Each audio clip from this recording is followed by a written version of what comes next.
নমস্কার, মায়ের রান্নাঘরে তোমাদের অনেক অনেক ভালোবাসা। আজকে সকাল সকাল ঘুম থেকে উঠে আমরা গঙ্গায় স্নান করতে চলে এসেছি। আমি, মেজোমাসি আর মা গঙ্গায় সকাল সকাল স্নান সেরে নিলাম। দেখো কি সুন্দর গঙ্গার জলটা সূর্যের আলোয় একদম ঝিকমিক করছে। তারপরে বাড়ি এসে মা চা করলো, বাবাও এসেছিল। মেজোমাসি, আমি, বাবা চা খেয়ে নিলাম। এদিকে মা আমার রান্নাঘরটাকে ভালো করে পরিষ্কার করে মুছে দিচ্ছিল, আর এদিকে মাসি সমস্ত রান্নাবান্নার আয়োজনগুলো মাসি করে দিচ্ছিল।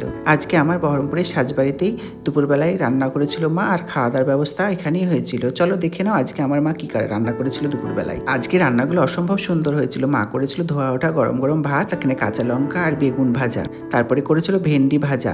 সমস্ত রান্নাগুলো অসাধারণ হয়েছিল। আর এখানে করেছিল দই পটল। দই পটলটা তো মা অসাধারণ বানায়, মায়ের হাতে সব রান্নাই ভালো লাগে। আজকে শনিবার, তাই আজকে মা আলাদা করে আমার জন্য মাছ করেছে। এখানে করেছে বড়া দিয়ে আলু দিয়ে একটা তরকারি করেছে। আর এই মাছটা কিন্তু মায়েরা খায়নি, কারণ আজকে শনিবার, মাছটা আমার জন্যই করেছিল।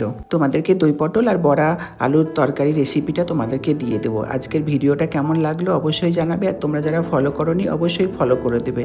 আর সবাই ভালো থাকবে, সুস্থ থাকবে। আর তোমাদের আগামী দিনের জন্য ভিডিও দেখার আমন্ত্রণ রইল। Tata, by.